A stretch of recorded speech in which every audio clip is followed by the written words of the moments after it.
Cancel the Debt, a comprehensive guide. This text aims to provide an educational understanding of the concepts and processes involved in managing and potentially canceling debts through non-traditional methods. It is important to note that this information is intended solely for educational purposes and should not be construed as legal or financial advice. Each individual must assess the information and make their own decisions regarding its relevance and applicability to their situation. For further inquiries or supplemental resources, consider subscribing to the associated YouTube channel. Introduction to Debt Management. At the core of this discussion is how individuals can interpret and potentially leverage financial and legal systems to manage their debts. It's crucial to understand the terminology and processes if you wish to explore unconventional methods for debt management. The critical elements include the concepts of the 11th Amendment, which some argue limits jurisdiction, and notions surrounding chancellery and debt cancellation.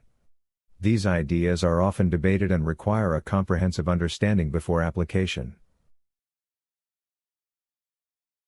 Understanding the 11th Amendment.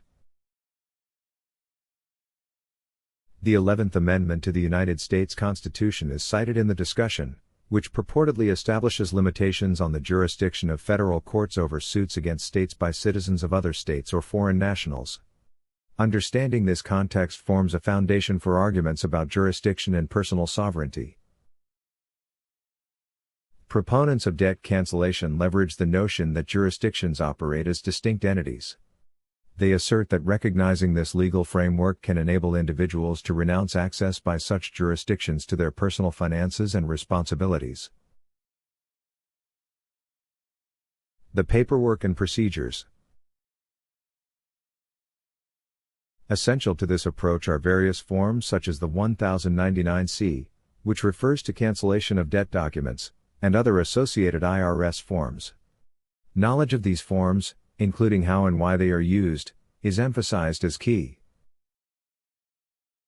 The critical process often described involves the completion and submission of these documents to various entities to legally establish one's intent to cancel or adjust debts. It's suggested this can influence one's tax obligations or debt relationships. Conceptual framework. Discussion on establishing various types of trusts, such as a grantor's trust, is often cited as a strategic tool for managing assets and liabilities. Understanding how such trusts work and the legal framework surrounding them is vital. Furthermore, the role of IN numbers, particularly estate and foreign grantor INs, is central to this discussion. These are referenced as necessary for operating within certain financial maneuvers. Debunking misconceptions. It's important to consider that while these methods present an alternative viewpoint on debt cancellation and management, they are not universally accepted nor legally recognized in conventional circles. The strategies mentioned may not hold up under legal scrutiny. Therefore, thorough verification with an expert in financial law is recommended for individuals seeking to apply these techniques. Conclusion. As with any educational endeavor, it's paramount to incorporate critical thinking and personal research when exploring the concepts discussed in this text. This content is provided solely for informational purposes and does not replace professional advice. Prospective explorers of these methods should proceed with caution and consult legal or financial professionals as needed, ensuring a fully informed approach to debt and asset management. Disclaimer. This information is for educational purposes only. This is not legal or financial advice.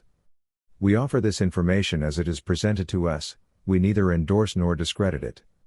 Make your own decision regarding the content. For additional resources or questions, subscribe to this YouTube channel.